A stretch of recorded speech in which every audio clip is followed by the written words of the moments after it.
Então, apresentações mais breves, para que a gente possa ter um tempo maior de discussão. São casos que tratam, como o título diz, de insuficiência mitral grave, mas em pacientes assintomáticos, com nuances diferentes. Mas a ideia é que Adriano, que conhece os casos, vai apresentar os dois em sequência, de forma breve, cada um deles com informações clínicas, e Fábio Soares vai apresentar a informação cardiográfica, e depois a gente abre uma discussão dos dois casos concomitantemente. Vamos ver se funciona. Vai lá, Martins. Boa noite, pessoal. Trouxe os dois casos aí que se parecem e abordam um tema importante, que é insuficiência mitral grave em paciente assintomático. Caso 1, JLA, 67 anos, comerciante.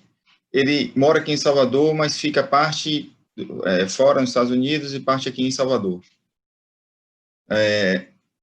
Esse paciente foi submetido à revascularização miocárdica completa, foi sequencial, ramo VP da CD, marginal 1 e mamária DA em 2017, após um episódio de AM sem supra. Em 2018, no consultório, o eco de controle mostrava IM moderada. Em 2019, também no eco de controle, na consulta de revisão, já mostrava IM severa. Então, isso aí foi perto do final do ano, ele tinha voltado de fora, ele é assintomático, faz atividade física, lutas de jiu-jitsu, ficou muito bem depois da cirurgia minimamente invasiva, e eu programei para ir no eco transesofágico, só que acabou sendo postergado, porque ele não sentia nada e entrou a pandemia. Então, a gente parou o processo. Quando ele voltou agora, ele voltou há umas 3 semanas, assintomático, em consulta de rotina.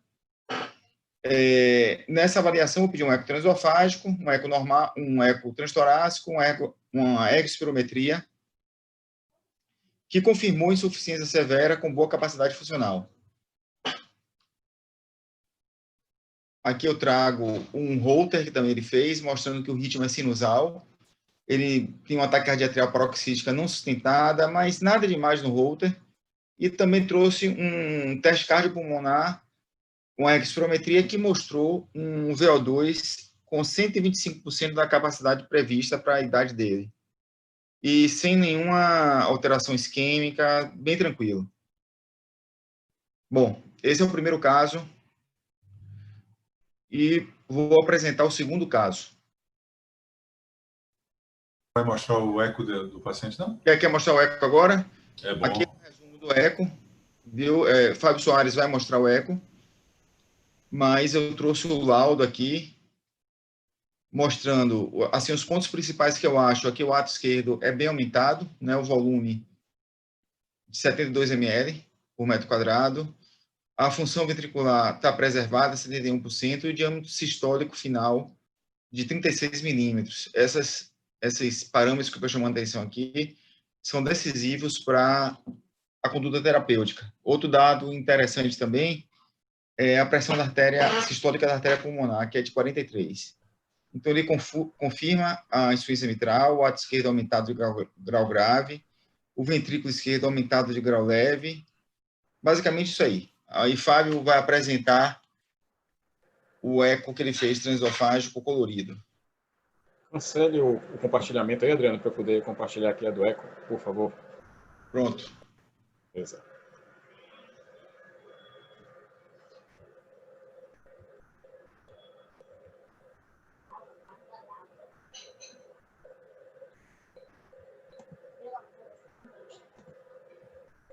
Bom, o ecocardiograma primeiro, começando aqui pelo transtorácico. Vocês me ouvem bem? Ouvimos. Sim. Bom, então aqui a gente vê no primeiro quadro superior esquerdo um ventrículo com a função sistólica global preservada, um átrio esquerdo chama a atenção já bastante aumentado, e a gente vê aqui no paraesternal que tem cúspides assim bastante espessadas, principalmente nas bordas, no local de coaptação. Veja que nesse equilateral direito, no canto superior direito, a gente vê muito cálcio, exclusivamente nas bordas de coaptação. Então, sugerindo tratar-se de insuficiência mitral primária, não orgânica. Aqui no 4 câmaras, a gente vê um jato que dura durante toda a sístole, tá vendo? Então, um jato holosistólico, com a velocidade de onda E maior do que 1,5, tem um blunt do fluxo pulmonar, ou seja, o fluxo pulmonar inicial, o desvaziamento dentro do átrio esquerdo, ele é impedido pelo refluxo mitral, dando esse achado aqui do fluxo venoso mitral. De informação ainda adicional, a gente tem aqui um zoom da válvula mitral, mais uma vez mostrando a calcificação inerente às bordas, com a zona de coaptação bastante plana, ou seja, tem muito pouco tecido de cúspide anterior e posterior se encostando, assim, digamos, e eles se encontram basicamente ao nível do anel. E o strain de ventrículo esquerdo, apesar de uma fração de ejeção preservada, ele já tem um strain de ventrículo esquerdo de menos 17, o que para uma insuficiência mitral é considerado até razoavelmente reduzido, certo? Apesar, a despeito de uma fração de ejeção preservada. No eco transesofágico, para avaliar melhor a etiologia dessa insuficiência mitral, que a gente vê mais uma vez aqui um 4 câmaras e um corte ortogonal, calcificação nas bordas das extremidades, ela realmente tem uma zona de coaptação bastante restrita, quando se coaptando ao nível do átrio, ao nível do anel. A insuficiência mitral comprovadamente grave, a gente pode ver aqui que ela é central. E o que mais foi, digamos, imprevisível de ser encontrado no ecocardiograma foi esse achado da válvula mitral. Então, aqui eu estou com a imagem unface ao nível do átrio esquerdo, a imagem do cirurgião. Então, aqui às 12 horas a minha aorta, a minha esquerda aqui eu tenho a auriculeta, aqui o septo. Anteriormente eu tenho a cúspide anterior mitral e a cúspide posterior ela é bilobulada, ou seja, ela tem um cleft. Esse paciente tem um cleft mitral da cúspide posterior, um achado isolado de um paciente que não apresenta septo primo, de CIA tipo septo primo. Então, uma imagem exclusivamente isolada da válvula mitral. Essa é a mesma imagem do cleft visto pelo ventrículo esquerdo, onde a gente vê aquela calcificação ao longo das bordas da cúspide anterior e o cleft, por onde acontece o maior jato de refluxo. Apesar de que no 4 câmaras a gente vê basicamente um jato, mas na imagem ortogonal, no comissural, a gente vê que são vários jatos, sendo que o maior realmente é originário dessa área do cleft ventricular.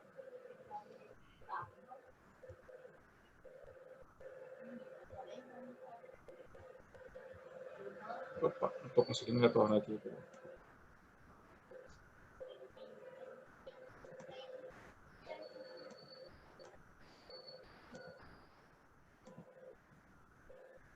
Então, acho que a gente pode seguir para o segundo caso, Pode depois a ser, gente Adriano, volta agora. e conversa sobre os dois casos juntos.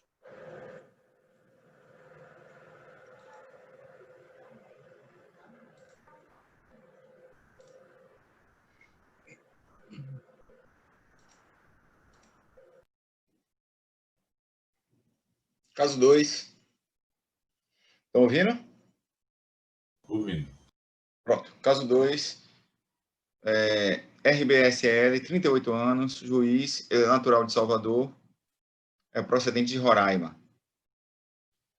Bom, essa foi a primeira consulta que eu tive com ele. E o que me chamou a atenção na primeira consulta foi um sopro sistólico importante no fogo mitral. Ele relatava que ser portador de prolapso de válvula mitral e vinha em acompanhamento com outro cardiologista. A única queixa dele são queixa de palpitações esporádicas, tem uma excelente capacidade funcional, faz atividade física regular e faz crossfit, inclusive aquele exercício que Fábio faz. Realmente bem preparado fisicamente. Fez um eco transtorácico. Deixa eu ver aqui. Ele fez um teste de esforço 14 METs, sem nenhum tipo de arritmia, e fez também um Holter 24 horas, o Holter 24 horas, ritmo sinusal. As palpitações que ele teve foram extrasístoles supraventriculares, com densidade menor que 1%. Muito discreta, e no pico do esforço, do teste de esforço, ele faz algumas extrasístoles ventriculares isoladas. Nada demais também. Fez o eco transtorácico, que no eco transtorácico sugeria uma ruptura de cordoária tendinosa, e uma insuficiência mitral severa, com o átrio esquerdo bastante aumentado, e daí eu solicitei um eco transesofágico tridimensional colorido com o Fábio, e nesse eco mostrou o prolapso da válvula grave, o átrio esquerdo bastante aumentado e uma PSAP de 30. O diâmetro sistólico final de 39, esse é um parâmetro que a gente usa, uma fração de ejeção de 63%, e o volume do átrio esquerdo, 47. Basicamente isso. Paciente jovem, rígido, sem nenhuma comorbidade, pode ser considerado um atleta amador, né? Ele faz muita atividade física e bom status funcional. Esse é o segundo caso. Fábio, você podia apresentar o eco.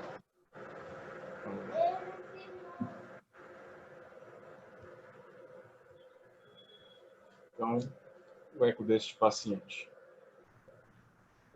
Aqui, primeiro, o transtorácico. A gente vê um ventrículo esquerdo com dimensões aumentadas, certo? Mas com a função sistólica bem preservada, um ventrículo bem hiperdinâmico. Átrio esquerdo também gravemente aumentado. E já no parasternal, a gente vê um prolapso significativo aqui da cúspide posterior. Nesse segmento, a gente vê aqui basicamente P2. Aqui um refluxo bastante espalhado, né? Então ele apresenta o fenômeno de splay, ele espalha bastante ao longo do corpo da válvula e existe uma área de convergência na face ventricular, então já denotando uma gravidade maior.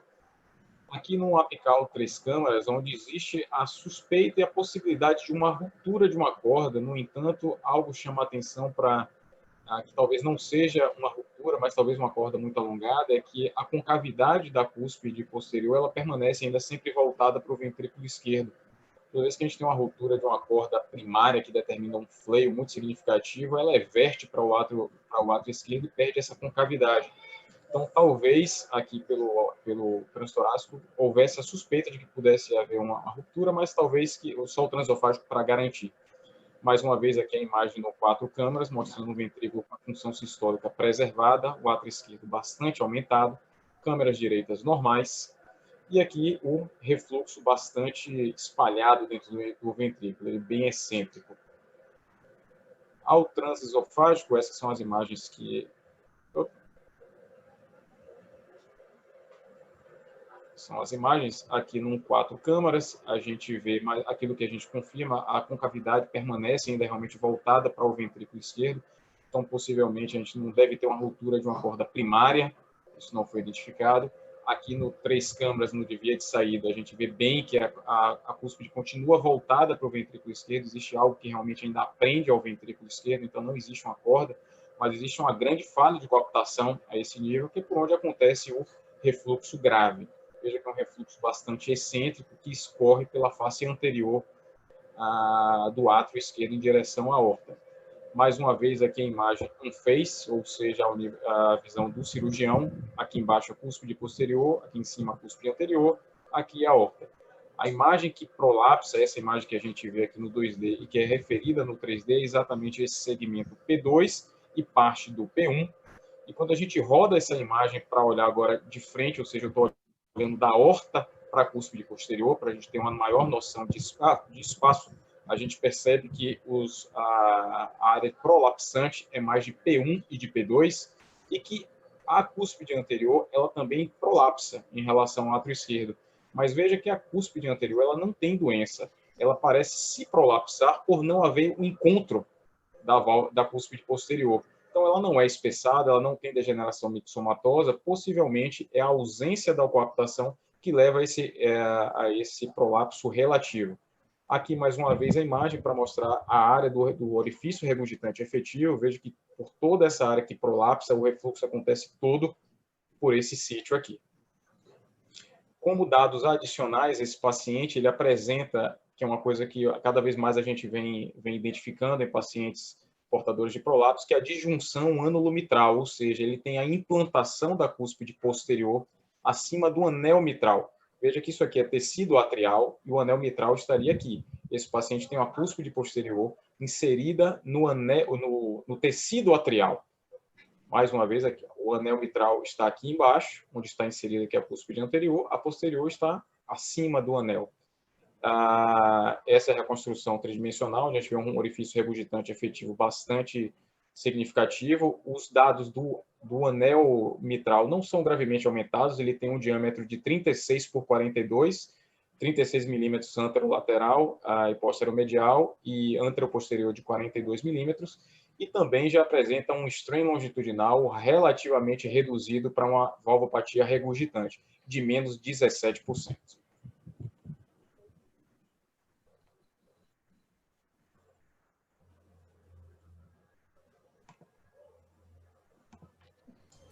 Então, ótimo. Esses são os dois casos de insuficiência mitral relativamente diferentes, mas igualmente assintomáticos, né? Então, Rich, talvez a gente possa fazer aquele nosso enquete, né? survey, nossa enquete, e depois a gente parte para a discussão. Vamos lá? Vai para o caso 1 primeiro?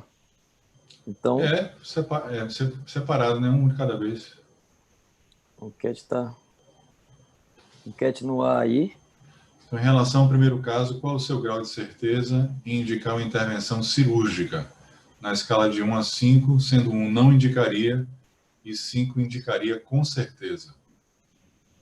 O caso 1, lembrando, é o paciente de 67 anos, revascularizado previamente, cirurgicamente, que está assintomático, tem insuficiência mitral severa, com a válvula que tem algumas anormalidades, né? Ela tem um cleft, que foi uma surpresa, do folheto posterior, que é ainda menos comum, isolado, tem algum grau de esclerofibrose das pontas dos folhetos e tem um anel dilatado, muito por conta da dilatação do átrio esquerdo também. O paciente era que idade mesmo, esse primeiro, Adriano? 67 anos. 67. Tem uma fração de ejeção de 71% e tem um diâmetro sistólico final de 36 e uma pressão pulmonar de 43. Agora, a idade 67, mas é um modelo aí 60, viu? Bem... Faz muita atividade física ele. Vou encerrando aqui, eu acho que... Votem à vontade, aí tem 15 pessoas, 16 pessoas votando, né? 18, é isso mesmo? Não, aí o tempo. Isso. Não, é isso mesmo. 22, 13 de 22 votaram. Isso, 13 de 22, 15. 68, 70% votaram. Você está aí com acesso também. A gente não sabe quem está votando em o quê, viu, gente? A gente só sabe o número de pessoas que votaram. Aí. Estacionou em 15 aí, viu, Rich? Estacionou em 15 aí. Pode encerrar? Vamos encerrar? Depois a gente volta, né? Compartilhando aí o resultado. Então, 67% das pessoas tem um grau razoável de certeza de que indicaria a cirurgia. Colocaram na escala de 1 a 5, 4 e 5. 47%, metade, diz que indicaria com toda certeza. Beleza. Vamos passar para o próximo, Rich. Caso 2, então, eu vou... Pergunta 2, caso 2. Iniciando, então, a enquete. Eu nunca consigo votar, Rich. É porque, Dezé, como a gente está de host, a gente não vota. Eu entrei aqui pelo celular também para poder votar.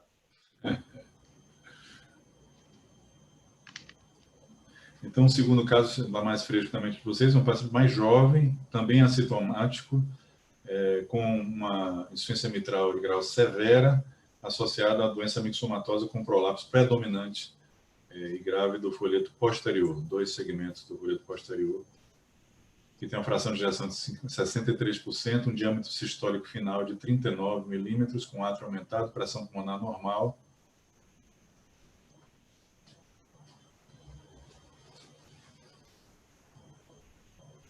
Turma, aí temos 68% votaram até agora, 77%.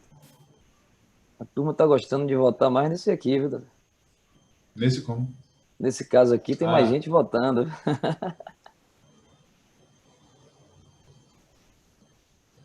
Vamos lá? Acho que estacionou aí, né? Estacionou aí. Mais alguém aí para votar? Vamos lá, em 5 segundos, dou-lhe 1, 2. Vou fechar, hein? Pronto. que é igual a leilão. O resultado aí todo mundo está vendo? 78% das pessoas também, aqui nesse caso, igualmente, fortemente seguros de indicar cirurgia, né? Votaram 4 ou 5, e a maior parte votou 5, ou seja, certeza absoluta que indicariam, 56%. Beleza, gente, ótimo. Acho que a gente pode voltar aí para a discussão. Pode fechar aí, né, Rich? Acho que já fechei, não? Fechei. Então, pessoal, a ideia aqui é, a partir desses 2 casos ilustrativos e também da votação, fazer uma discussão essencialmente sobre a pergunta fundamental, né? Quando você tem uma lesão regurgitante, que é sempre importante, e sempre evolui, tem evoluído, que é o momento correto de indicar a intervenção cirúrgica. É a lesão regurgitante mitral, no caso, e de acordo com a visão geral do grupo aqui, dos 25 participantes, a maior parte indicaria cirurgia nesse momento com um grau de certeza alto. Então, eu vou abrir aqui a palavra para quem quiser mencionar, mas eu vou fazer somente um comentário inicial de que uma das primeiras perguntas que deve ser feita num paciente com uma lesão regurgitante assintomática em relação à indicação cirúrgica são 2, na realidade, fundamentais. Acho que a gente partir sempre disso. Primeiro, se o paciente está verdadeiramente assintomático. Né? Nós discutimos isso aqui algumas vezes, e o que parece muito simples não é, né? Diversas vezes, essa é uma questão muito difícil de você extrair de um paciente que não tem alguma atividade física regular, estruturada, da qual você pode extrair essa informação da capacidade funcional. Nos 2 casos aqui, é bom ressaltar que Adriano trouxe informações muito precisas e específicas em relação à capacidade funcional desses pacientes. Um é praticante de jiu-jitsu, que é um esporte nada, vamos dizer, light, um esporte aeróbico intenso, e também tem um teste de ergospirométrico que mostra uma VO2 muito alta, muito preservada. E o segundo também tem um teste de esforço recente que mostra a capacidade funcional absolutamente preservada, sem nenhum sintoma limitante durante o esforço. Então, esses 2 pacientes estão verdadeiramente assintomáticos. É uma pergunta fundamental. A outra pergunta também essencial para começar a discussão, e aí requer sempre a participação do colega cardiografista. É sempre importante que o cardiologista clínico busque o apoio do ecocardiografista no sentido de garantir que a lesão regurgitante é de fato grave, porque às vezes na rotina do laboratório de ecocardiografia, o ecocardiografista simplesmente se contenta com um dado qualitativo da impressão do tamanho do jato em relação ao tamanho do átrio esquerdo, e esse é um método muito impreciso em relação à gravidade da lesão regurgitante. De forma que eu vou passar a palavra aqui para Fabinho, para ele trazer alguns dados mais quantitativos em relação à gravidade das lesões mitrais em geral e nesses casos aqui. Fala aí, Fabinho. Exatamente. Então, assim, apesar existe uma grande variabilidade intra-observador quando a gente usa apenas os dados qualitativos. Então, esses casos em que existe dúvida ou perspectiva cirúrgica, ainda mais em candidatos a procedimentos em situações que não são nem sempre indicação classe 1, precisam ser bem precisas a graduação. Nos 2 casos, com relação ao do paciente do prolapso, a gente vê que o orifício regurgitante ali ele é imenso, é uma doença primária, onde praticamente você tem uma grande eversão do folheto. Então, ali eu posso dizer que naquele eu não preciso nem calcular nada, basicamente, mas ele tem um orifício regurgitante imenso que a gente vê pelo 3D, que toda aquela área prolapsando é o responsável. Já o outro paciente do cleft é um paciente um pouquinho mais complexo. Ele tem múltiplos jatos de origens diferentes, e sendo que o maior advém do local do cleft. Então, para esses parâmetros, para esse tipo de insuficiência mitral que tem muito local, muito sítio de origem, a gente não tem nenhum grande parâmetro que seja, digamos assim, o melhor para isso, mas a gente tem que ver agora as repercussões que isso pode dar. Então, assim, o fato dele ser muito holossistólico e, inclusive, impedir o fluxo venoso pulmonar, ou seja, ter impacto no enchimento atrial esquerdo, é um sinal bem específico para esse paciente. Então, para ele, a gente não consegue calcular uma vena contracta, não consegue calcular adequadamente um orifício regurgitante.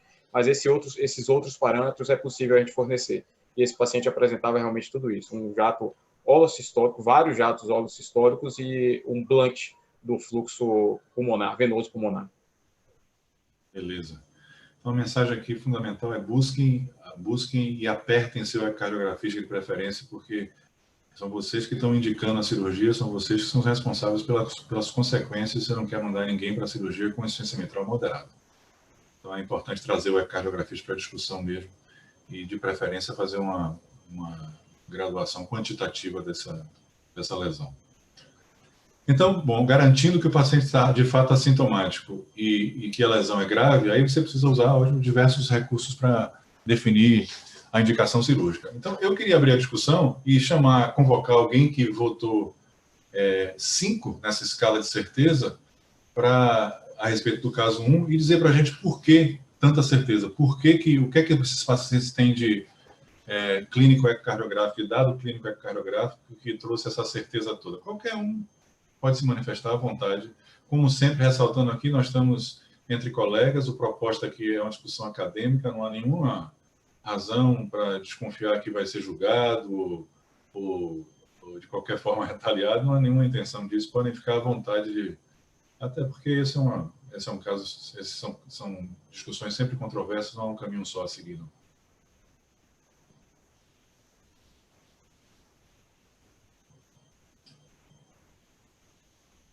Quem votou 5, é só abrir o microfone e falar. Nossa, Solano, eu abri aqui, mas você ia falar. Fique à vontade aí. Não, eu ia estimular a Vanilma a falar. Ele vai votar o Mitraclip. Eu não votei 5, não. Eu sou suspeito para falar porque eu sou cirurgião. Então eu tenho que deixar os colegas da clínica falar.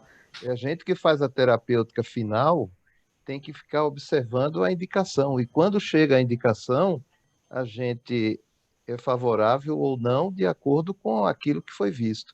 Agora, tem algumas coisas muito interessantes nesse paciente que foi avaliado. Primeiro, ele tem um volume atrial esquerdo muito alto. O primeiro? O primeiro paciente, o de 67 anos. Certo. Ele tem um volume atrial esquerdo muito alto. E dentro em breve, quando ele fizer talvez a sua primeira fibrilação atrial, se não fez ainda, pode ser um paciente que, uma vez estabelecida a arritmia cardíaca pelo dano da musculatura e pela dilatação desse átrio esquerdo, ele não volte mais ao normal.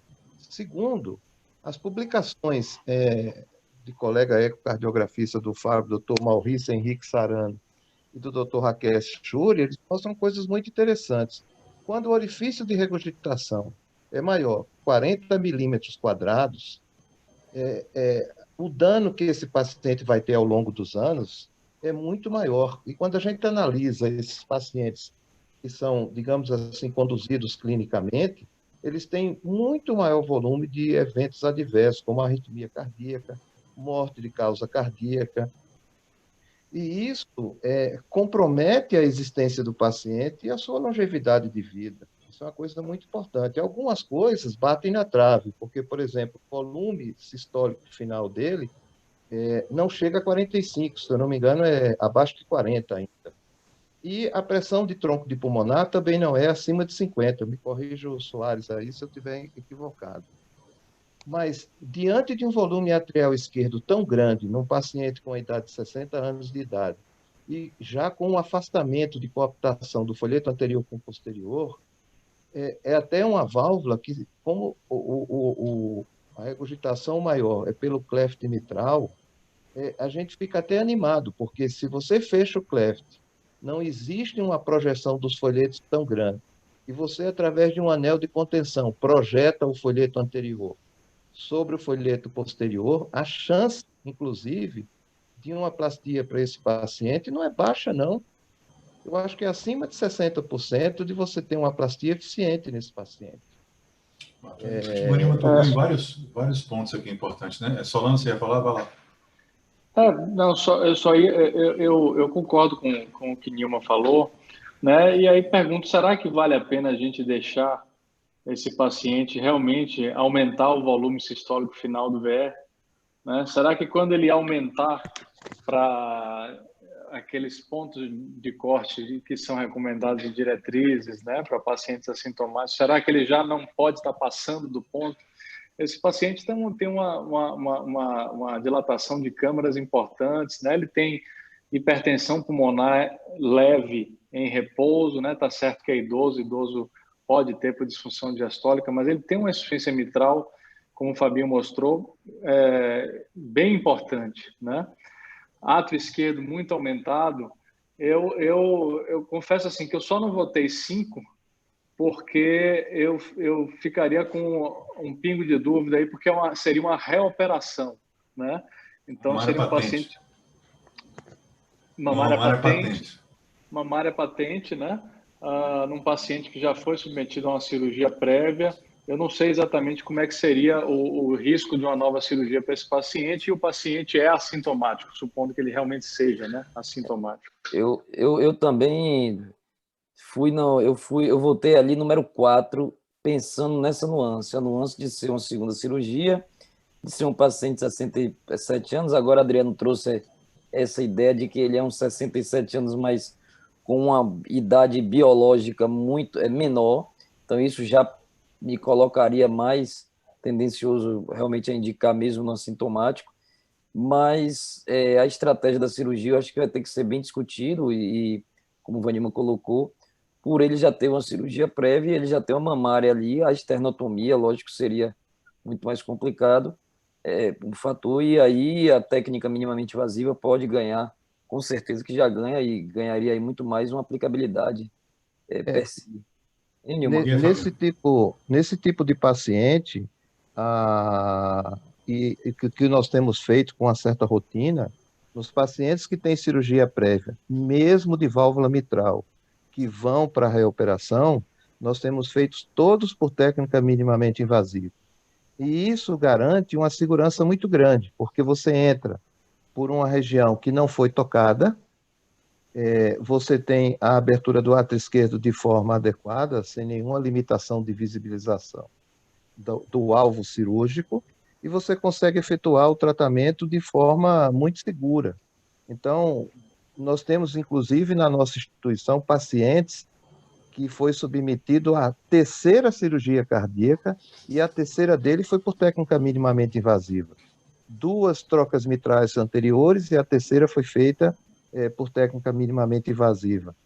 Então, hoje, depois de alguns anos já de experiência nessa modalidade cirúrgica, para nós fica muito, digamos assim, à vontade, lógico que avaliando o paciente, verificando o biotipo, fazendo a angiotomografia dos grandes vasos e verificando a oportunidade de fazer uma cirurgia segura, que possa realmente oferecer para o paciente o que ele espera, a gente consegue fazer por técnica minimamente invasiva com toda a segurança. E aí a gente consegue realizar não só o tratamento da lacínia com a sutura do cleft, como também a aproximação do folheto posterior e anterior com o anel de contenção de forma muito adequada, propiciando, em caso de plastia, um resultado a longo prazo bom para ele, que é um paciente jovem, 67 anos, é um paciente ainda jovem, a gente tem que levar isso muito em consideração. Deixa eu resgatar aqui uma informação para todo mundo estar no mesmo passo na discussão, que talvez a gente tenha adiantado demais.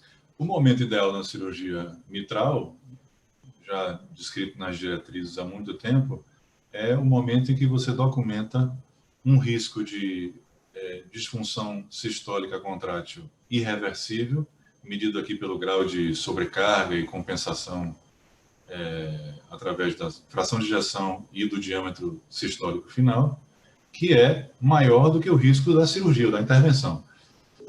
Falando assim parece muito simples, mas obviamente esse momento, esse grau de risco de disfunção não reversível não é fácil de você capturar. Os parâmetros clássicos, né, e os pontos de corte clássicos foram mencionados aqui, uma fração de ejeção de 60 para baixo e um diâmetro diastólico final de 40 para baixo na insuficiência mitral. A gente está propondo aqui, como um grupo, na maioria, uma intervenção num paciente que não atingiu esses limites de compensação. E, teoricamente, o risco de ele entrar numa fase irreversível de disfunção contrátil é menor. Então, nessa circunstância, e eu acho que isso está previsto na diretriz, é possível fazer uma indicação desde que você preencha alguns requisitos fundamentais, que o risco cirúrgico dele seja realmente muito baixo e que ele não saia da sala cirúrgica com uma prótese, que é uma outra doença, com riscos inerentes para o resto da vida. Então, eu não sei se eu fui claro, mas se o risco dele ter doença irreversível do músculo cardíaco não é autossuficiente para justificar uma intervenção, essa intervenção precisa ser muito baixo risco e o sucesso da intervenção precisa ser muito alto sem uma prótese, ou seja, o cirurgião deve ser capaz de entregar esse paciente vivo com a prótese nativa funcionando perfeitamente. Então, eu acho que essa é uma visão que a gente precisa ter com muita clareza, porque senão a gente pode estar fazendo um desserviço ao nosso paciente. Então, a pergunta que eu coloco aqui agora, assim, mais diretamente para o cirurgião, é qual é o risco cirúrgico desse primeiro paciente de 67 anos e qual é a taxa de sucesso de uma plastia de um paciente que tem, Fábio Soares me corrija se eu estiver errado, tem 3 lesões. É um mecanismo misto aí, né? Ele tem um cleft, que é um esquisito, né? Um cleft isolado, sem outra alteração, no folheto posterior, um paciente de 67 anos, não sabia disso antes. Tem esclerose das pontas dos folhetos, que o cleft não causa, e tem um átrio muito grande, portanto, é uma dilatação do anel de origem atrial. Então, que técnica a gente usaria aí, Vanilma? E qual é o sucesso dessa técnica?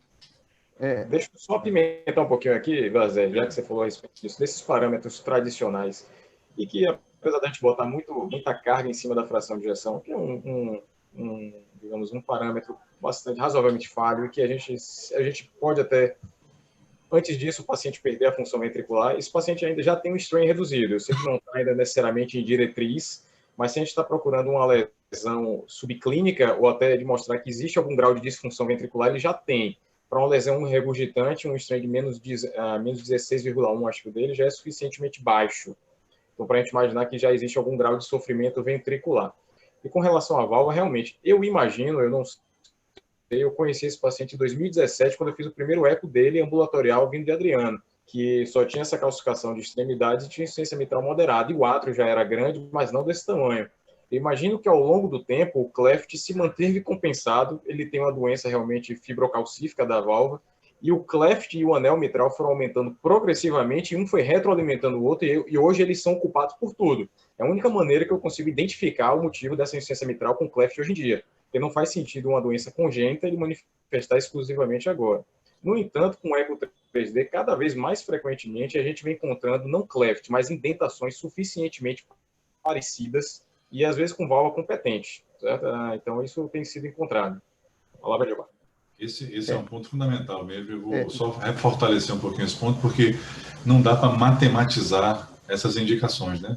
Não dá para usar um ponto de corte individual que se aplica a todo mundo. Então, uma das coisas que podem ser feitas quando o indivíduo está próximo, na proximidade desses pontos de corte, que servem de guia e diretriz global, é usar outros parâmetros. E aí, mais uma vez, o ecocardiografista pode ajudar bastante. Usando outros métodos, como o Fábio falou aí, o strain, mas também a velocidade do curso desse paciente, né? Se é um paciente que tem um crescimento atrial muito rápido, ou o ventrículo cresceu muito rapidamente, ainda que não tenha atingido aqueles limiares clássicos, é um cara que está ali mostrando que ele não está bem compensado, né? Então, essa evolução histórica é importante avaliar, outros parâmetros é importante avaliar, mas ainda assim é importante saber o nível de sucesso que você vai obter e o nível de risco de complicações numa cirurgia dessa, não é, Vanilma? Exato. Quando a gente avalia um paciente desse tipo, é muito interessante, porque quando a gente fala em reoperação, a primeira coisa que se vem à mente é que esse paciente vai ser aberto pela mesma via e vai ter todo aquele risco da dissecção dos tecidos, coisa que não vai acontecer quando você vai por uma outra via de acesso e que você não tem os riscos de você dissecar um paciente que tenha a mamária, digamos assim, cruzando o território. Isso, geralmente, quando você tem uma mamária da direita vindo para a esquerda. Quando isso não acontece, é raríssimo. Agora, a gente tem um paciente que não tem evento neurológico prévio, é um paciente que não tem uma disfunção renal, é um paciente que tem uma fração de ejeção boa e não tem nenhuma outra doença concomitante que venha a um grau de deterioração do organismo desse paciente. Então, ele tem um risco baixo. Risco baixo, risco cirúrgico Exato. baixo. Então, é um paciente que tem um risco baixo. Agora, diante de uma válvula que você tem calcificação nas suas extremidades, você tem um cleft e você tem um afastamento, esse paciente não está completamente isento do risco de ganhar uma prótese. Isso, nesse tipo de paciente, existe um percentual, eu diria que até acima de 30%, de você não conseguir fazer uma plastia, principalmente por ter essa calcificação no bordo. Esse afastamento das lacíneas já é um fator de deterioração com o aumento desse anel. Esse anel está acima de 47, né, Fábio? Dele, eu não lembro se eu botei aqui, mas o anel dele é razoavelmente grande. Realmente ao nível atrial, é grande. E uma das coisas que a gente tem que analisar em plastia é que quanto maior é o anel do paciente, mais difícil é para você fazer a plastia. Portanto, quando essas indicações em pacientes jovens, não é o caso dele, são uma analogia aqui, são indicados mais precoces, as chances de plastia são extremamente maiores de serem resolvidas. Agora, eles, sumarizando, é um paciente que não tem um risco alto, mas ele tem um risco de que a gente não consiga efetuar essa plástica e ele termine ganhando uma prótese. Agora, alguns fatores preditores, o anel muito dilatado, a calcificação nos bordos das lacíneas e esse cleft, num paciente sem essas calcificações, ficaria muito mais fácil de efetuar a cirurgia dele. Mas o risco de válvula existe, de prótese. E a técnica seria de correção do cleft, sutura da cleft e uma anoplastia, né? Exatamente, seria a correção do cleft e proporcionar uma diminuição do diâmetro antero-posterior da válvula para que a gente possa projetar uma lacínia sobre a outra, o segmento anterior sobre o posterior. Então, você veja, né? O cirurgião está aqui estimando uma possibilidade de 30% talvez desse paciente sair com uma prótese biológica. Ele tem 67 anos, então essa prótese biológica provavelmente duraria para a vida toda dele, é verdade, mas é uma prótese biológica, com risco de infecção, com risco de falha mais precoce, talvez, mas em média a durabilidade é excelente das próteses de pericárdio bovino hoje em dia, né, Vanilma? 15 anos Isso, aí garantido. nós utilizamos uma prótese suína que tem um tratamento adequado e essas próteses têm se mostrado extremamente duradouras pela metodologia com que ela se calcifica e por ela ser bastante similar a uma válvula nativa do paciente. Agora, o fato dele ter esse prolapso e essa lesão toda é um paciente que também corre um risco alto de infecção, né, por conta da própria doença valvar dele. Então, esse caso, eu pessoalmente, eu não sei se eu voltaria 4 ou 5, né? Eu estaria numa escala mais baixa. Uma das coisas importantes é chegar para o paciente e dizer, eu acho que ele tem 67 anos, vai esperar a vida inteira para operar, mas ele está assintomático. Se olha um exame anterior dele, está mais ou menos igual a 1 ano atrás, em termos de remodelamento. Eu acho que talvez não seria uma coisa assim impensável esperar um pouco, observar se ele permanece estável do ponto de vista de tamanho e função, que a gente adia um pouquinho essa cirurgia, ele é saudável, risco baixo, vai continuar risco baixo daqui a 2, 3 anos. Se você faz uma cirurgia segura em 3 anos, com 70 anos, inclusive botando uma prótese, ele está tranquilo para o resto da vida, né? Maurício Lavíni está aí no ar, não? Eu fiquei com a informação aí, viu? Maurício está aí. Eu queria perguntar para o Maurício o seguinte, esse paciente tem 60 de volume de átrio esquerdo. É um átrio esquerdo muito grande. Em caso da gente tiver uma deterioração para uma fibrilação atrial, como é que fica para manusear essa arritmia já com um átrio tão grande? Opera. O remodelamento atrial esquerdo dificulta realmente o controle a manutenção do ritmo sinusal, né, Vanilma? Então, realmente é uma das preocupações, tanto que um dos fatores complicadores para você indicar uma intervenção precoce numa valvopatia quando ela não alcançou todos os critérios clássicos aí de indicação, é justamente a presença de fibrilação atrial, né? Então, com certeza, isso aí tem alguma repercussão, assim, isoladamente, só pelo tamanho atrial esquerdo, eu acho que a gente não tem tanta... Cai um pouco nossa força de indicação, né? Eu vou intervir logo sobre essa válvula mitral, porque o ato esquerdo está aumentado. A força é maior quando eu já tenho documentação de fibrilação atrial, seja paroxística. Agora, eu acho isso interessante, né, Maurício? Porque a gente espera ter, né? Então, assim, a fibrilação, a gente sabe, toda literatura de fibrilação, que o indivíduo, a partir do momento que tem a fibrilação atrial, o prognóstico dele muda muito. Entendeu? Não só de complexo de tratamento, esse paciente, tudo bem que ele já usa antiplaquetário, né, por ser coronariano, então, mas um paciente que não usa antiplaquetário, que vai passar a usar por muitas vezes um anticoagulante, tudo isso muda muito. Então, eu acho interessante, tudo bem que a gente evoluiu muito, antes a gente só indicava no assintomático, as diretrizes traziam muito quando já tinha disfunção, como o Fábio colocou, aí evoluiu mais recentemente para paciente que desenvolvesse FA, ou que já tivesse hipertensão, algum grau de hipertensão pulmonar, né? Mas, particularmente, me incomoda aí, eu acho que a gente tem que ter essa decisão compartilhada com o paciente, trazer isso na mesa, né, para ele, como o Darzé colocou, o quanto ele topa aumentar também essa chance de ter fibrilação atrial daí para frente, onde aumenta a reinternação, hospitalização, tudo isso, né? A gente falando assim, eu me lembrei também de uma palavra de Ivanilma logo no começo, reportando os estudos da Mayo Clinic, e que tem a ver com a história natural, né, da lesão mixomatosa com flail. Então, quando você tem uma lesão estrutural como um flail, esse paciente praticamente tem um flail, se ele reverteu ou não, ele tem um buraco na zona de coaptação, né? Se rompeu o folheto ou a corda, ou se ele tem uma corda tão grande que ele simplesmente ultrapassa o ponto de captação ele tem uma lesão estrutural que garante que ele tem insuficiência mitral grave, e a Mayo Clinic tem uma série longa seguindo esses pacientes por mais de 10 anos, mostrando que em 10 anos, mais de 80% desses pacientes precisam de uma intervenção cirúrgica, ou atingem um ponto onde eles têm indicação de cirurgia. Então, e ele sempre faz uma correlação com CIA, né?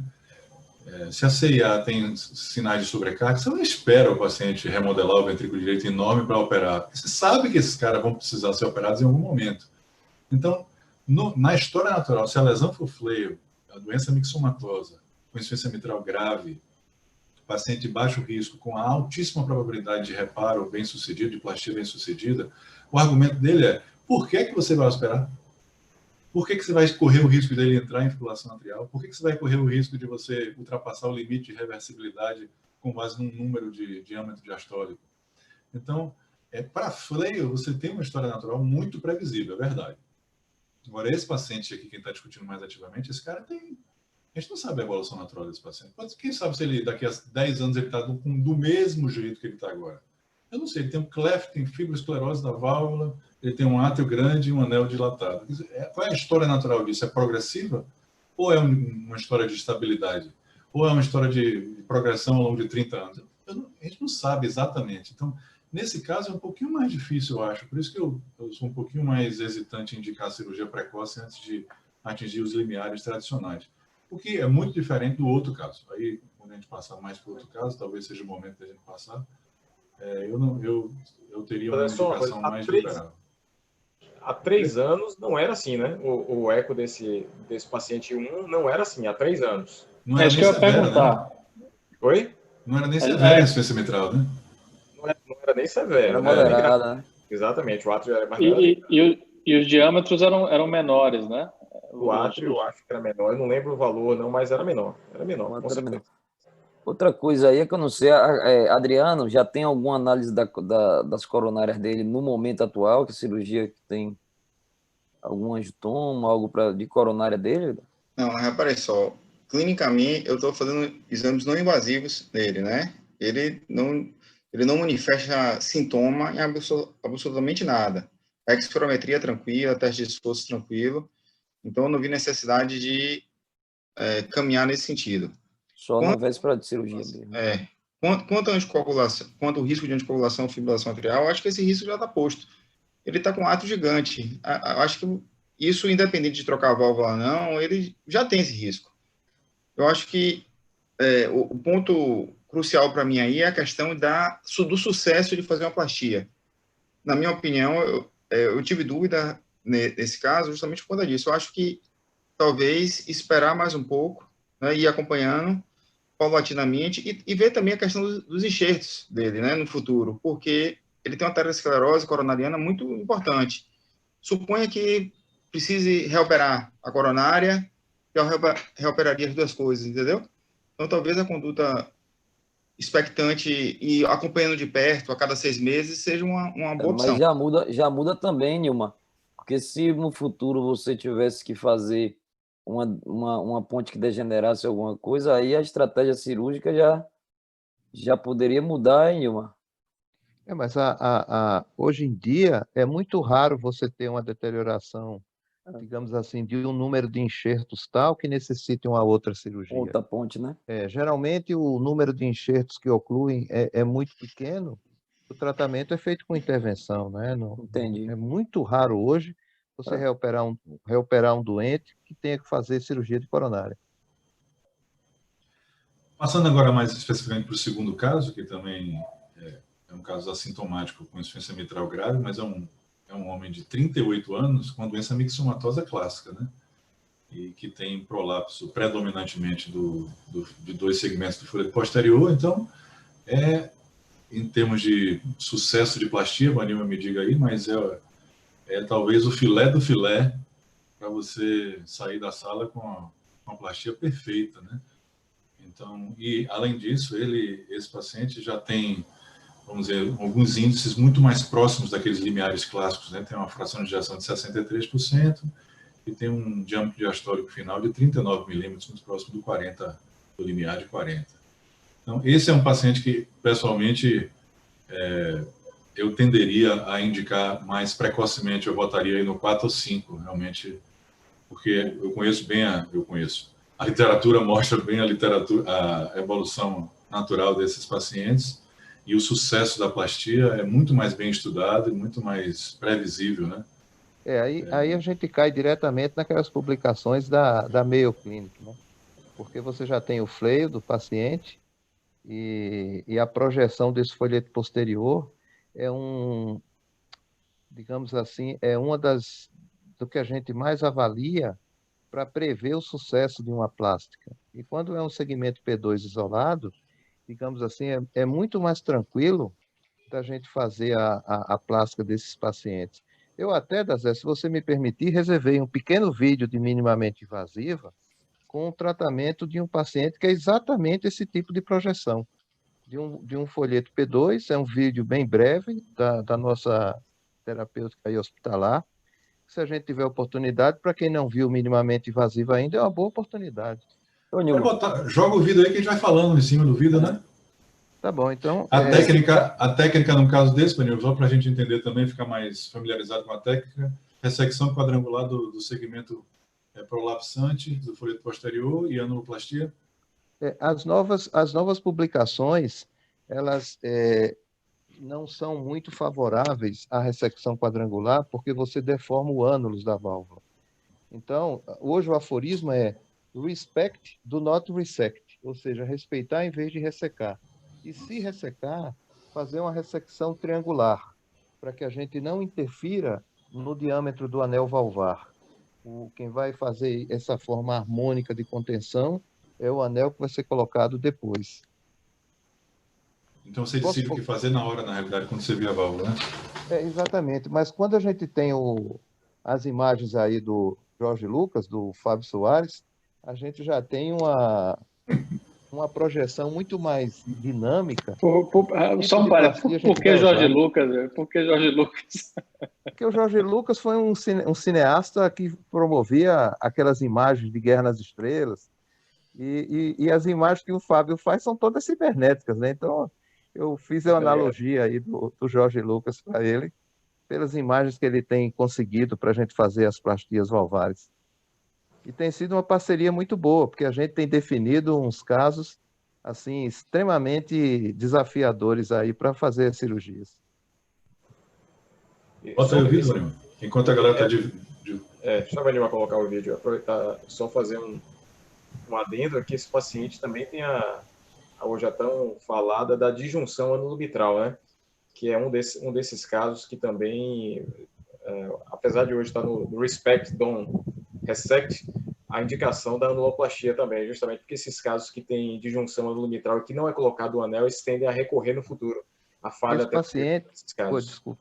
Esse paciente é um paciente de 50 e poucos anos, que nós fizemos a cirurgia dele aí na instituição. Ele tinha uma projeção do folheto posterior com uma insuficiência importante.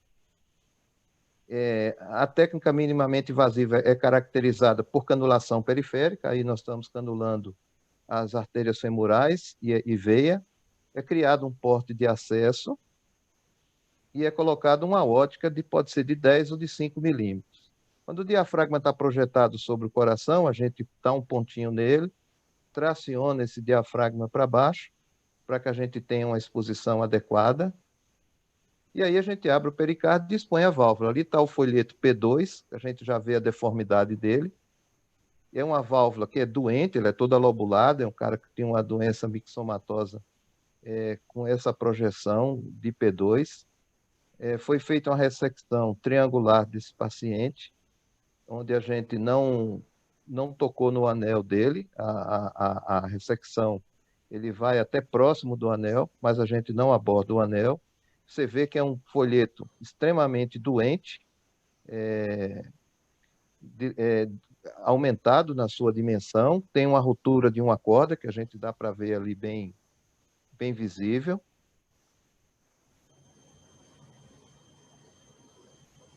É feita, então, essa ressecção. Isso a gente faz com a assistência de uma câmera, para que a gente possa ter uma visibilidade maior. E aí, depois de colocado o anel, a gente vê a válvula completamente competente, a maior área de P2, e nesse caso nós fizemos uma banda posterior e a válvula totalmente competente. O átrio esquerdo é fechado de forma convencional.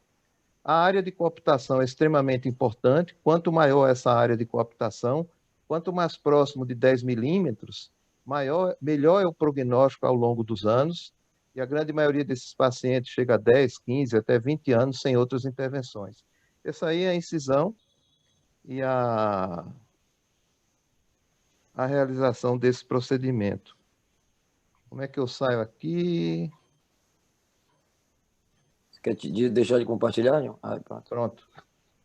Então, essa é uma cirurgia minimamente invasiva que a gente tem hoje na instituição. Estamos há 12 anos já desenvolvendo esse tipo de técnica. Fomos um dos pioneiros aqui no nosso meio e no Brasil. E hoje a gente tem uma expertise muito bom. E as plastias de válvulas são, assim, com resultado muito promissor. O triste é que muitas vezes a gente já recebe um paciente com um grau de deterioração avançado, não só de dilatação do anel, como da própria válvula, e que fica muito difícil, mesmo com a utilização de cordas artificiais, da gente conseguir, digamos assim, realizar a plastia adequada. Obrigado pela oportunidade aí de mostrar o vídeo. Não, eu acho que isso é fundamental. Martins, você vai falar no minuto. É fundamental essa proximidade. E aí eu falo dos intervencionistas como um todo, né? Tanto os cardiologistas quanto os cirurgiões, para que o cardiologista entenda um pouquinho do que é feito lá, né? Porque, no fundo, o cardiologista clínico é que toma a decisão que caminho seguir e é preciso ter algum nível de familiaridade com o processo, a intervenção, as dificuldades, as limitações, porque, no fundo, são os cardiologistas clínicos que vão sentar na mesa e vão dizer ao paciente, fazer uma orientação aqui ou ali, seguir um caminho ou outro. Então, essa oportunidade é nossa, viu, Enio? Obrigado. Excelente. Dilma, eu tenho uma questão aqui. Quanto à técnica minimamente invasiva aí, eu sou fã número 1, acho que o resultado é fantástico. Quem vive isso no pós-operatório, é um pós-operatório liso, né? O paciente fica bem, tanto no POI quanto no acompanhamento do consultório. Eu sou fã número 1. Agora, a minha dúvida a durabilidade dessa plastia, nesse segundo caso aí, qual é a sua percepção? Nesse segundo caso, Primeiro, é um paciente jovem. Segundo, é uma doença que não avançou muito ao longo dos anos. Embora tenha um anel já dilatado, não tenha um anel deformado pela longa posição, pela insuficiência. O ventrículo é de um tamanho adequado, entendeu? Então, e a válvula, a priori, as imagens que a gente vê, propiciam uma realização de uma plástica, se, dependendo como for esse folheto posterior, a gente coloca uma corda para sustentar ele e põe um anel, ou faz a ressecção triangular como nessa, você não interfere no anel, e o que vai realmente determinar a longevidade dessa plastia é a área de coaptação. Quanto mais próximo de 10 milímetros ou acima de 10 milímetros for a área de coaptação, maior é a possibilidade da gente, ao longo dos anos, as publicações do pessoal que faz essas plásticas em minimamente invasiva, nesse tipo, é que após 15 a quase 20 anos, 80% estão sem reintervenção. Então, é uma possibilidade muito boa de terapêutica para um paciente jovem e que vai ficar longe de uma prótese e poder ter uma vida completamente normal. A minha percepção é que chegou no momento exato desse paciente operar. O primeiro não tenho essa convicção, não. Mas esse segundo jovem, com baixo risco, chances de plastia e durabilidade da plastia, né? Essa é a minha percepção. É isso que a gente sempre observa, porque quando a gente vai analisar os estándares de indicação de válvula mitral, eles jogam um tanto quanto contra a indicação precoce. E, geralmente, quando você vai indicar uma indicação dessas, você recai sobre uma indicação 2, né? 2A. Então, para você ter uma indicação 1, você já tem que ter algumas deformidades e alteração de fração de ejeção, que, na minha ótica, são contrárias à boa evolução do paciente e não facilitam tanto você realizar uma plastia desses pacientes. Eu estou com essa aí também. Nesse paciente, eu acho que ele já tem um átrio, já tem diâmetros querendo já elevados e o que a gente passar aí um pouquinho, ele vai ganhar, às vezes, doença mais permanente, né? E a dificuldade de reversão do quadro. Nazé, eu tenho uma pergunta. Fiquei naquela resenha. E aí, Ricardo? Vanilma, a gente sabe que quando você tem um scallop só envolvido, a chance de sucesso na plastia é alta. Mas quando você tem 2 scallops, essa muda muito o prognóstico, assim, a chance de ter um procedimento com sucesso, de 2 scallops do folheto posterior. Quando você tem essas projeções múltiplas, é lógico que você tem que fazer mais refinada a técnica, entendeu? Às vezes precisando envolver a utilização de cordas de Gorotex. Antigamente, isso realmente era difícil, porque a maior técnica, a mais utilizada, era projeção de folhetos da parte anterior para do posterior para o anterior, ressecção quadrangular. Mas hoje, o refinamento da técnica melhorou muito as possibilidades. E eu volto a insistir que, mesmo que você tenha mais de um scallop envolvido, mas que você tenha a oportunidade de atuar sobre esse paciente de uma forma mais precoce, a possibilidade de sucesso da realização de plástica nesses pacientes é infinitamente superior àqueles que passam 10, 15, 20 anos com insuficiência mitral e chegam com um anel extremamente dilatado, com a válvula com um distanciamento antero-posterior já que dificulta bastante a você realizar a correção desses scallops.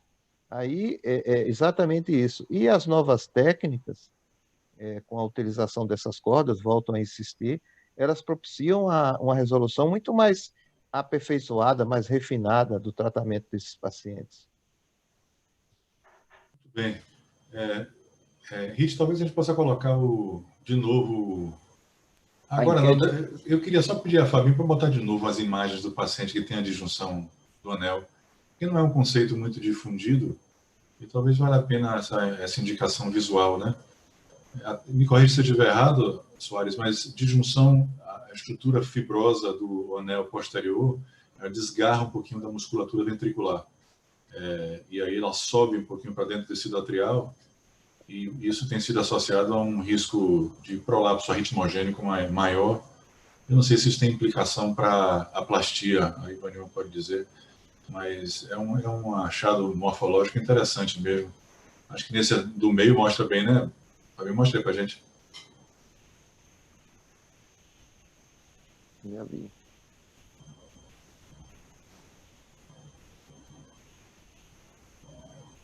Aí.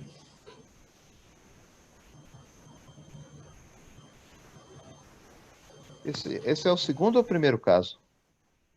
Esse é o primeiro. Primeiro, não, né? É o segundo. Segundo caso?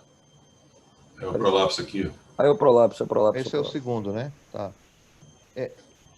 A disjunção é um aspecto típico da doença mixomatosa, envolvendo o anel, né? Exato. O segredo porque o meu áudio maior... estava desligado. Eu estava falando aqui achando que estava com o áudio ligado. A disjunção, rapidinho, Vanilma, a disjunção do mitral é o implante da cúspide, seja ela anterior ou posterior, costuma ser mais frequentemente a posterior, no tecido atrial. Então, ele está acima do anel. Por isso que, às vezes, na indicação cirúrgica, tem indicação às vezes, você pode até fazer o implante das neocordas sem fazer a anuloplastia, mas na presença disso, indicado que se coloque o anel, para realmente empurrar esse tecido para baixo, porque existe chance de recorrência, já que ele fica submetido ao estresse atrial e não ao anel mitral. E estes casos estão associados à disjunção, estão associados a alguns casos, né, a morte súbita e a fibrose de músculo papilar na ressonância. Diga, Daniel. Não, todos os casos que você faz uma plastia, é bem resolvido isso na prática cirúrgica, e você tem que colocar um anel. Não existe como fazer uma plastia de válvula mitral sem que você coloque um anel. A discussão é anel rígido, anel maleável, uma banda posterior. Então, a grande maioria hoje advoga do implante de um anel. Geralmente, o anel pode ser maleável ou rígido, mas que você sempre aproxime o anel, a porção anterior à posterior, e tanto é que a medida que a gente faz do anel é baseada toda no maior segmento da válvula, que é de A2. Quando a gente vai medir o anel, a gente traciona A2 na sua extensão máxima até o bordo posterior até o bordo do folheto posterior, da inserção do folheto posterior, e aí a gente coloca o medidor em cima para ver a distância antero-posterior. Então, todas as vezes que a gente faz essa medida, é sobre o maior segmento, que é de A2. Todos os outros são importantes e coadjuvantes, mas se não tiverem coaptando de forma adequada, continua a insuficiência. Então, por isso que a gente utiliza o A2 como guia da medida do anel mitral. Soares, eu tinha uma impressão diferente, um entendimento diferente sobre a disjunção. Minha impressão é de que o folheto posterior continuava aderido à estrutura do anel fibroso. O que havia era um desgarre do anel fibroso da estrutura muscular do aparelho posterior, em direção ao átrio. Essa seria a disjunção, e não uma implantação anômala, vamos dizer assim, na aparelho atrial. Mas isso a gente vê depois aí. Depois eu te mando até, mas a implantação anômala realmente. Vamos ver aí, o enquete agora, como é que fica isso? Vou na enquete aqui agora. Um minutinho para cancelar. Enquete. Pergunta. Caso 1. Reiniciar. Ok.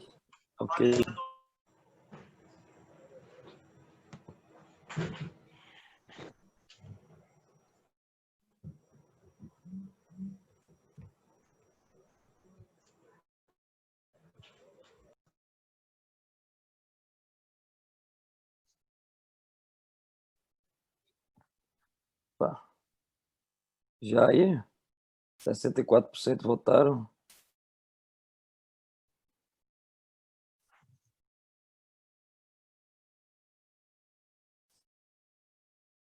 Quando quiser encerrar, Zé. 17.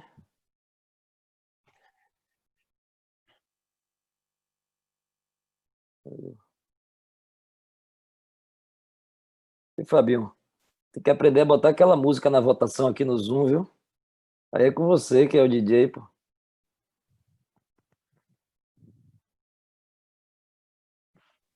Esse microfone tá fechado. É 50%. Então, só Caso mudando aqui um pouquinho, quer dizer, comparando com o anterior, né, nós tínhamos 67% das pessoas votaram 4 ou 5 na primeira, e agora 50% tem certeza da indicação cirúrgica, né? Votaram 4 ou 5, o pessoal criou um certo grau de incerteza, não sei se isso é bom ou é ruim, mas pelo menos mudou alguma coisa, né? Beleza. Então, vamos pro próximo? Vamos lá. E... Vamos lá.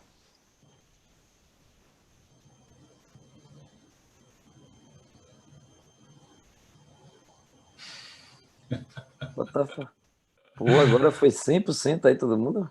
Interna amanhã. Vamos lá. Como tá votando? Canta aí, Fabinho, já que não tem música. Você que é cantor, velho? Tem certeza, rapaz? Fábio, depois que o Rita mostrar o resultado, fala um pouquinho sobre o strain de ato esquerdo, principalmente sobre aquele primeiro caso. Mas não foi bem dilatado. Certo, é porque eu não fiz daquele paciente. Você gostou daquele caso, né, velho? Aquilo lá, cara, é um definidor de cirurgia fantástico, viu?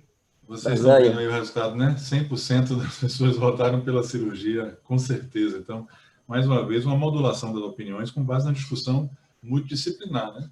Nada como ouvir a cardiografia, o cirurgião, intervencionista, outros colegas cardiologistas clínicos, amadurece as ideias, né? Então, acho que essa é um propósito dessas reuniões também, é levar a experiência de cada um para si e amadurecer nesses processos decisórios. Excelente. Obrigado, Rit. Nada, excelente. Fábio, você ia fazer alguma mensagem aí sobre o strain atrial? Antes disso, até, Zé, aproveitando, foi uma aula que teve aí na Caixa Pulmonar também, da nossa sessão de imagem, só para tirar essa dúvida, como você tinha citado, sobre a disjunção anulomitral. Veja aqui que na anatomia patológica que existe isso aqui. Ó. Então, aqui a gente tem o músculo do ventrículo esquerdo, o anel mitral, parede do átrio e a cúspide implantada no tecido fibroso. Quando existe a disjunção anulomitral, aqui seria o nível do anel, tecido fibroso, músculo, e ele está implantado ao nível da musculatura atrial, tá, próximo à passagem posterior da circunflexa ou aqui do seio coronário. Então, aqui é uma imagem bem clássica, vendo bem implantação, e quando a gente vê no 3D, essa massa toda aqui de P1 até segmento de P2 aqui, toda implantada ao nível acima do anel mitral. Veja que diferente de P3 aqui, você vê que ela está implantada daqui para baixo. Já esse segmento de P1 e P2, todo implantado dentro do átrio esquerdo. Rapaz, se isso é uma doença adquirida, como é que ele pode ter implantado anormalmente? Não. Isso não é uma doença adquirida. Disjunção anulomitral não é uma doença adquirida. Eu achava que era um processo degenerativo progressivo da doença mixomatosa. Não é uma doença adquirida. É uma doença arritmogênica, na verdade. Inclusive, 40%... Mas você vê isso em Barlow também, né, Fabinho? Não, cuidado. Mas é isso, cuidado. A movimentação para dentro do átrio não pode ser confundida com a implantação para dentro do átrio. E outra coisa, mais de 60% dos casos que tem disjunção anulomitral que apresentou morte súbita, a maioria dos casos não tinha prolapso. Ou seja, isso não é uma doença atribuída ao prolapso. Mais de 60% não tem prolapso e tem implante acima do anel. E dos que tem prolapso, quantos por cento? Eu não tenho esse valor para te dizer, não. Mas eu posso dizer que daqueles que morreram e que na análise retrospectiva tinham disjunção anulomitral, mais de 60% não tinha prolapso. Tem uma correlação boa com fibrose, inclusive, né? Fibrose de músculo papilar posteromedial. Que é o que a gente... E redução do strain inferolateral basal.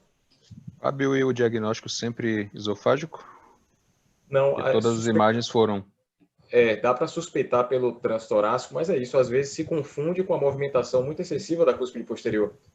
Né? Então, assim, o transesofágico, sem dúvida, e a ressonância consegue medir a área de disjunção. No 3D você consegue ver ali o perímetro, mas a área também é uma correlação de gravidade de risco de arritmia. Beleza, pura. Ivan Nilma perguntou sobre o strain atrial, foi baseado em um outro caso de uma valvopatia mitral, que além do strain ventricular para poder identificar, digamos, uma lesão inicial pré-clínica, o strain atrial hoje, com o advento de novas máquinas, a gente tem hoje a possibilidade de avaliar já lesão de conduto, de reservatório de condução. E hoje é um strain bem automático, é bem independente do realizador interobservador, tem uma precisão muito significativa para identificar a disfunção de átrio esquerdo. Então, acho que nesses casos que existe uma dúvida, quando você tem esses outros parâmetros mais refinados, eles podem ajudar muito a definir a terapêutica. Beleza. Vou compartilhar depois ali no chat. Tonilson me enviou um artigo. Deixa eu ver se eu consigo compartilhar aqui no chat depois para todos sobre esse tema. Strain atrial?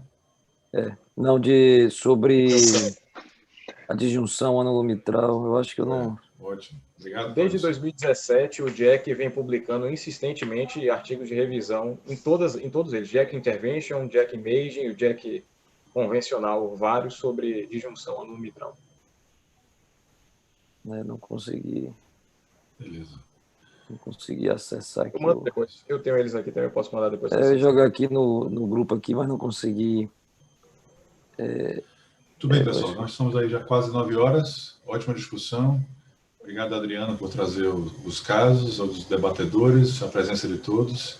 Na semana vamos ter uma discussão muito interessante também no caso de intervenção. Então,